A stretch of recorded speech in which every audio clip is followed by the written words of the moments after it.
This chapter relates how the gopis, overwhelmed by feelings of separation from Krishna, sat down on the bank of the Yamuna and began praying for his audience and singing his glories.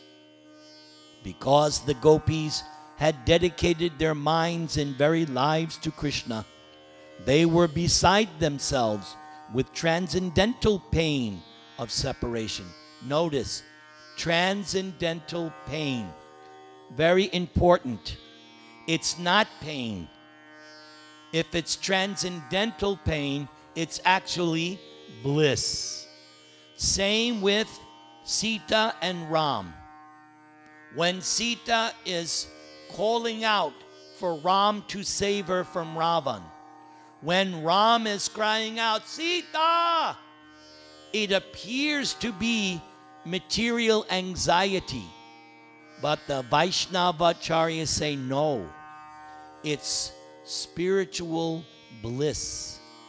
It appears like suffering, but it's the highest ecstasy.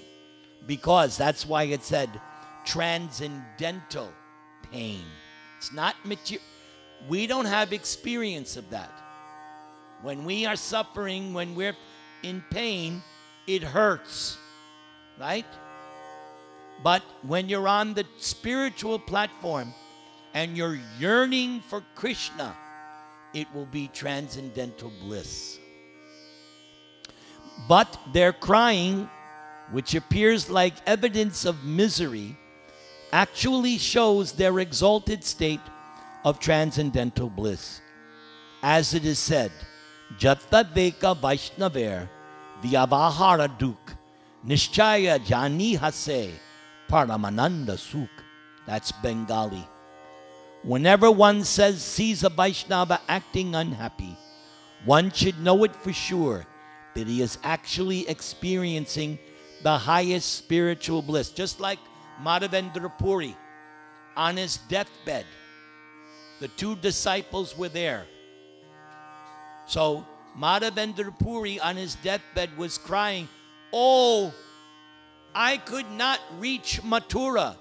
So he had one nonsense disciple who said, Gurudev, why are you lamenting?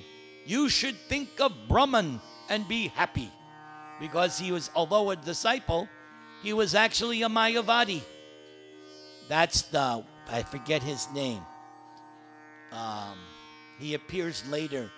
He's the one that would criticize he would feed the devotees, make them eat too much, and then criticize them. I forget the name. It's in the Rasa-lila. So that was that. So when Madhavendra Puri heard his disciple telling him to think of Brahman, he said, get out of here. If I die in your presence, I won't get anywhere. So he cursed him. Then another disciple, Ishwara Puri, he simply served his guru those final days, cleaning up his stool and urine with his own hands and reminding his Guru Dev of Krishna. And he got blessed. What was that blessing? He would be the guru of Lord Chaitanya Mahaprabhu.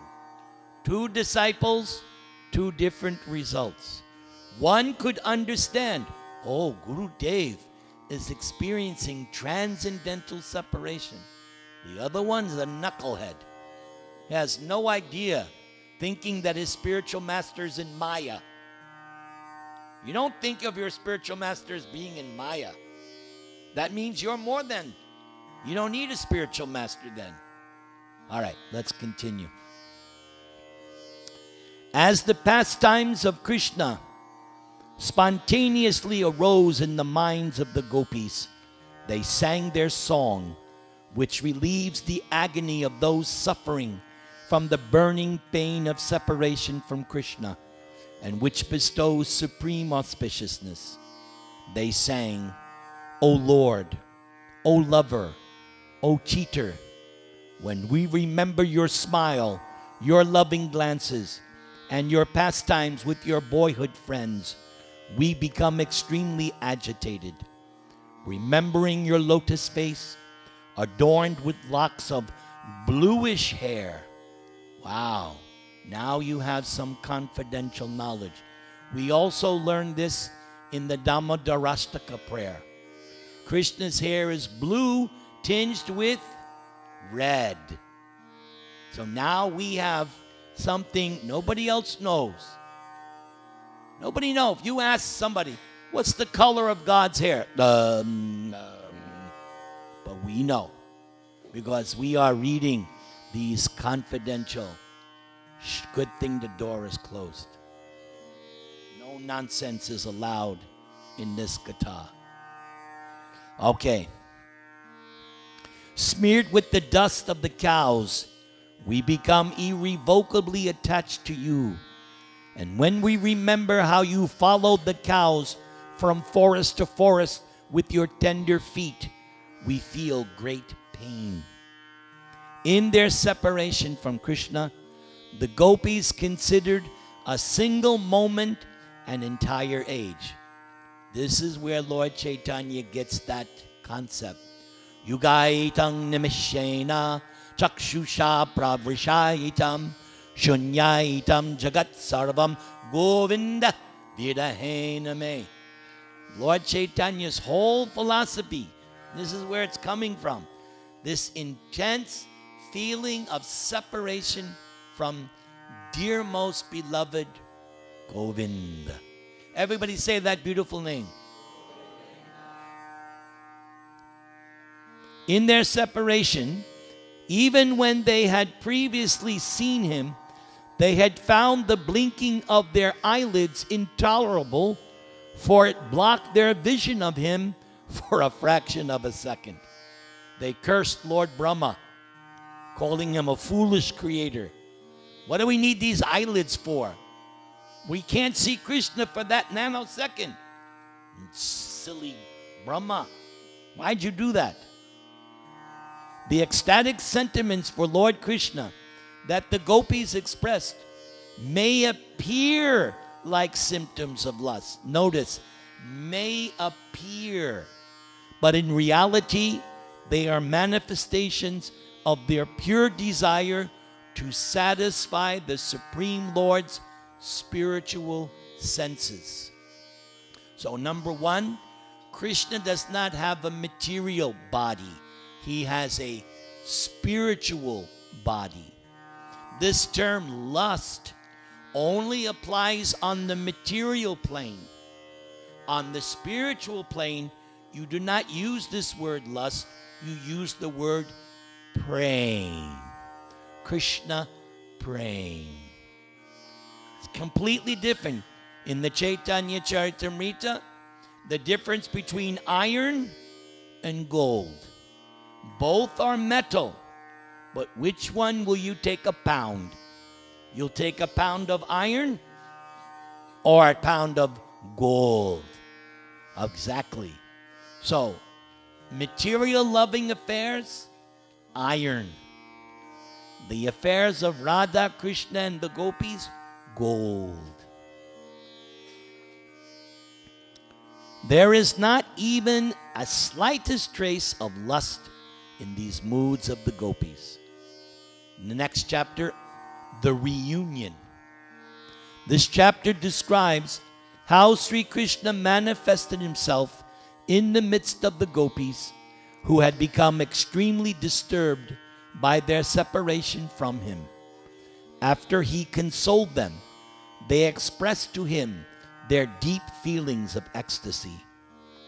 The gopis, having shown in various ways their great eagerness to see Krishna, who is the attractor of Cupid. What's that name? Madana Mohan. Everybody say. Yes, he defeats Cupid. Cupid runs away in shame because Krishna is the new Cupid, the new one, the transcendental. He appeared before them wearing silken yellow garments, not jeans. Krishna does not wear a suit and a tie. He wears yellow silken garments. Not, what is the latest craze? Crocs or other silly things they come up with. Krishna wears yellow silken garments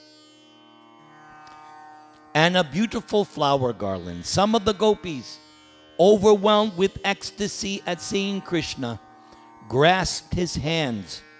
Others placed his arm on their shoulders, and others accepted the remnants of betel nut he had chewed. Thus they served him. So you can see how elevated the gopis are, that they can get that close to Krishna. Not just anybody. You have to qualify yourself to be in this position. By the way, we don't imitate the gopis. And if somebody gives you betel nut that was offered by Krishna, you don't accept. You're not on the gopis' platform. Because some temples, they offer that to the deities. But if that's given to you, Prabhupada says, do not take. You're not on that platform. Just like on Ekadashi, even though grains are offered to Krishna on Ekadashi, you don't eat them on Ekadashi day. You take it the next day. Okay. One gopi, impelled by loving anger toward Krishna, bit her lip and looked askance at him. Because the gopis were so attached to Krishna, they were not satiated, even by continuously gazing at him. One of them placed Krishna within her heart, closed her eyes, and embracing him within herself again and again, became absorbed in transcendental bliss, just like a yogi. So this is why Lord Chaitanya says, the best yogis, gopis. Why? They're always thinking of Krishna. Actually, Lord Chaitanya says, what if the gopis meditate, like the yogis do, Om, right? They do that meditation. The gopis are the kind of yogis, what? They are always meditating on the sound of Krishna's flute. That's their meditation. It's mentioned in Chaitanya Charitamrita. That's how they practice yoga. By always meditating on that sound of Krishna's flute. And that keeps them enlivened, nourished. Just like you had prasad, right? Was it good? Right? You had the katha. It's very nourishing, right? Right? Okay. In the same way, the gopis are nourished by meditating on the sound of Krishna's flute. And Prabhupada says, of course, you cannot imitate.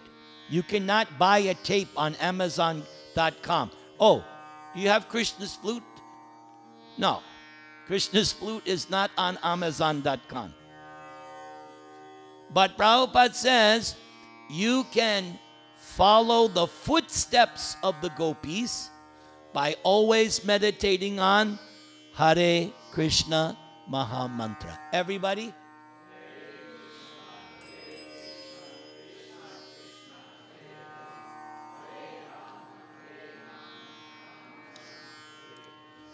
Okay.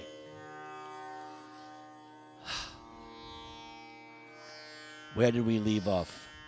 In this way, the pain the gopis had felt because of separation from the Lord was dispelled. Next, Lord Krishna went to the bank of the Yamuna in the company of the cowherd girls, who are his internal potencies. Because all the gopis are expansions of Radharani. In other words, why does Krishna do the rasa dance with so many others? Not just, why isn't it just Radha and Krishna? And this is explained in Chaitanya Charitamrita. That by having all these gopi expansions of Radharani, it makes the pastime more thrilling. And these gopis manifest all different aspects of Radharani's moods and qualities and sentiments. They are personifications of all the unlimited we say 25 qualities.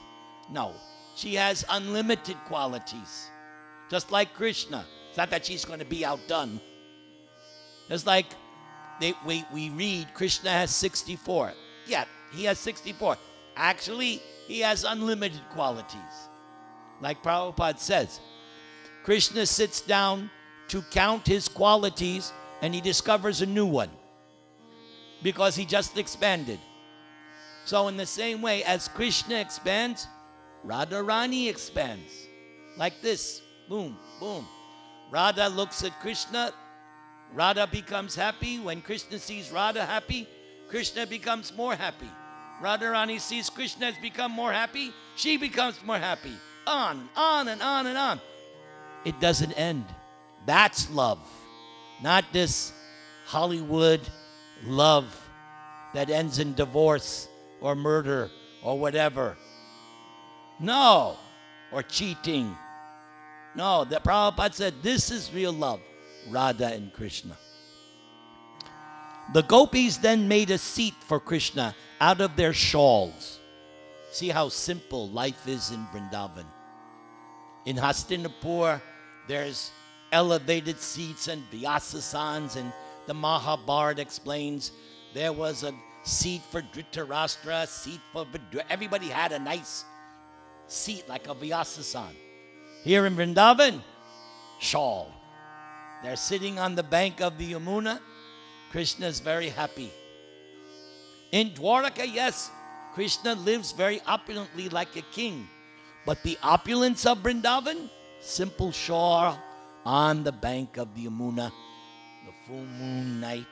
This is, Prabhupada says, this Sharad Purnima, the most beautiful night in the year. Okay, that's why he picks this night. Krishna's God. He's not going to pick some ordinary night.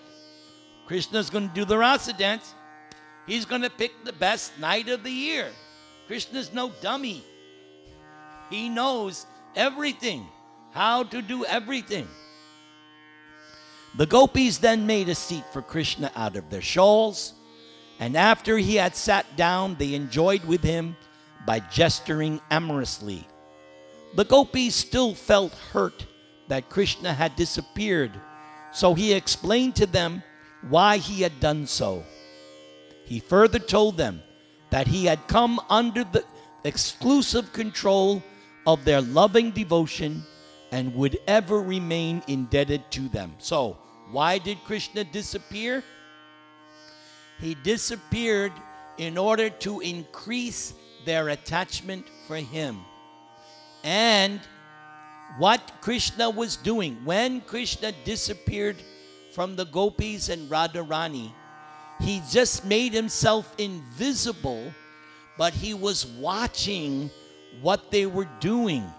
And when he saw that even though he left them, they didn't leave him. They stayed. So then Krishna realized, yes, they truly love me. They abandoned everything for me. And even I mistreated them by disappearing. They didn't leave. So Krishna says, and it's one of the most famous verses in the Bhagavatam, your unalloyed devotion to me is so great that even in a lifetime of Brahma, I cannot repay you. Now you know, or you should know, that verse in Bhagavad Gita. As they surrender to me, I reward. Yes? Yeyatang mang parpajante, tangs tataiva bhajamyaham. That verse is not in the Gopis Bhagavad Gita. Because Krishna just admitted, I can't repay you. So Bhagavad Gita 4:11, it's not in the Gopis. That verse is missing. Because Krishna admits right here, even in a lifetime of Brahma, I can't repay you. Be satisfied. Just like you guys are retired, but those of you who go to work, okay? Those of you who go to work. Okay, what if your boss said, you know what? you're so great. I'm not going to pay you anymore. Just be happy that you're serving me. What are you going to tell your boss? You're going to say, yes, boss. No. You'll get a new job the very next second. I know I would. Yeah, nobody's worth that. Right? But if it was Krishna, yes. Because if you have Krishna, what more do you need? Just like for me, when I have prasad, what more do I need? When I have the ability to do namahat, what more do I need? Let's finish up the Rasa dance. This chapter describes Lord Sri Krishna's Rasa dance, which he enjoyed with his beloved girlfriends in the forest along the Yamuna River. The Supreme Personality of Godhead, Sri Krishna, is most expert in the knowledge of transcendental moods. In the company of the gopis, who were tightly bound to him by the ropes of affection, right? Bhakti Badham, in the prayers to Damodar, that a line appears, Bhakti Badham. Did Yashoda tie up Krishna with ropes? No. She could bring all the ropes in the world. It would still have been 2 fingers too short. So what kind of ropes? Bhakti. Krishna allowed himself to be tied up by Yashoda, which is tomorrow's program. We're going to hear all about Damodar Lila tomorrow. So come. What time should they come? 6 o'clock. Don't be late. Otherwise, you're going to miss the most fantastic narration. I'm just saying. Come at 6. You're not going to get a better deal. I'm telling you right now. In all humility. Now watch, Krishna will smack me right now. What, Naruntra, you think you're hot stuff? Sorry, Krishna. Hare Krishna, Krishna Krishna, Hare Hare, Hare Rama, Hare Rama. But that's tomorrow. Let's finish up. Ropes of affection and totally dedicated to his service. The Lord expanded himself into numerous forms. The gopis became intoxicated with their enthusiasm to enjoy the rasa dance, and thus they began satisfying Krishna's senses by singing, dancing, and gesturing amorously. The sweet voices of the gopis filled all the directions. So it's explained, the gopis would smell Krishna's arms, and Krishna's arms naturally aromatic, and that would, it was so enthralling for the gopis. And they would put their cheek to cheek with Krishna while they're dancing. And Krishna would sing, and one gopi would sing on top of Krishna like a harmony. And they're dancing and playing musical instruments, and the dancing was going on, and the gopis were perspiring, and Krishna would take his hand and wipe the perspiration. Think about it. And that day could be yours. That day could, who would like that? Yes. Gotta keep chanting. Don't stop chanting.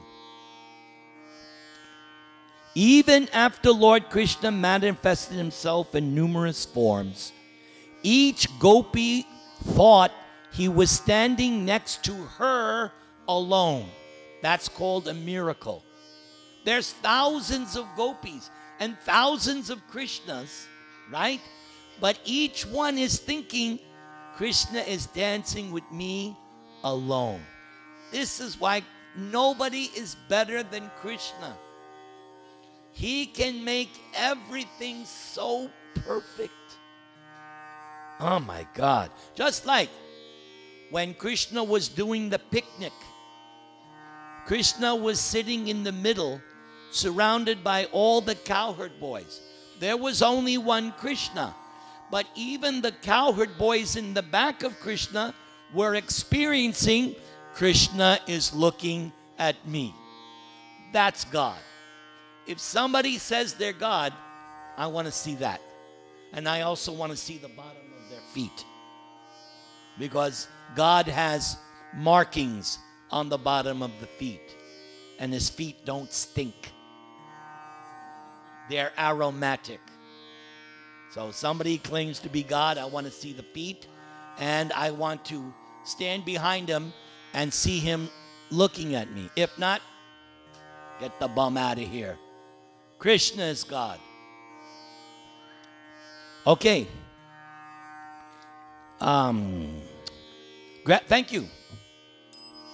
Gradually, the gopis became fatigued from the continuous dancing and singing, and each of them placed her arm on the shoulder of Krishna, standing beside her. Some gopis smelled and kissed Krishna's arm, which, see, I told you, which bore the fragrance of the lotus and was anointed with sandalwood paste. Others put Krishna's hand on their bodies, and yet others gave Krishna pleasure by embracing him lovingly.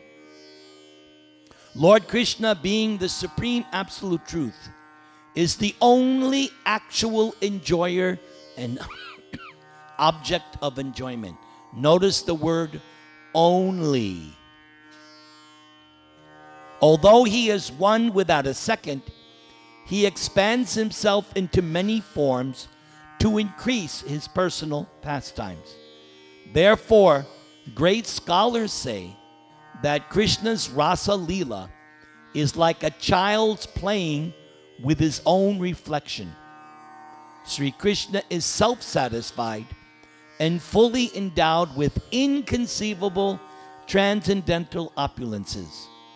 When he exhibits such pastimes as the Rasa-lila, all living beings from Brahma down to the blades of grass become merged in the ocean of astonishment.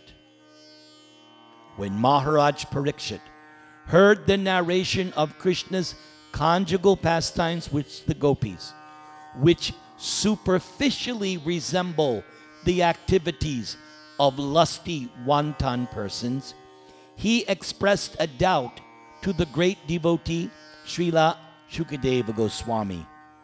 So this is important. This next section is very important. It clears up all doubts you may still have about the rasa dance. Because Parikshit says that. He says, after hearing this, Gurudev, I'm afraid people will misunderstand. So Shukadev is going to settle it. So here's what he says. Since Sri Krishna is the absolute enjoyer, such pastimes can never be contaminated by any fault.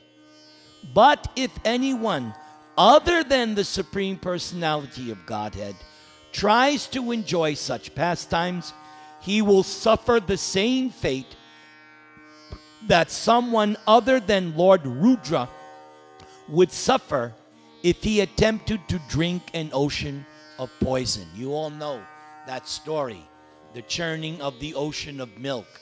It was Lord Shiva who took the ocean, hala, the poison, and shrunk it into his palm and drank it like charanamrita and held it in his throat, and therefore his name, Nilkand. Yes, 3 lines. Who can imitate? We can't even touch 1 drop of poison. And he drank a whole ocean? This Lord Shiva, all powerful. So we can never imitate Rasa-lila. Moreover, even if one who only thinks of imitating Lord Rasa-lila's, Krishna's Rasa-lila, will certainly suffer misfortune. So you're not even allowed to think that you could. Wow. Strong warnings from Shukadev.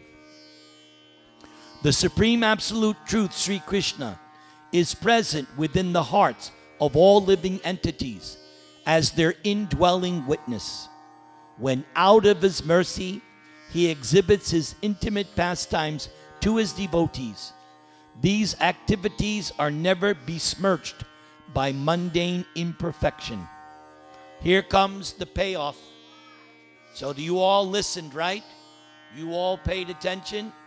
Here's your benediction. Any living being who hears of the spontaneous, loving attraction the gopis felt for Lord Krishna will have his desires for material sense gratification destroyed at the root and will develop his natural propensity for serving the Supreme Lord, the spiritual master, and the Lord's devotees. So your material desires, finished. Sorry. That's the benefit. Everybody chant the Maha Mantra.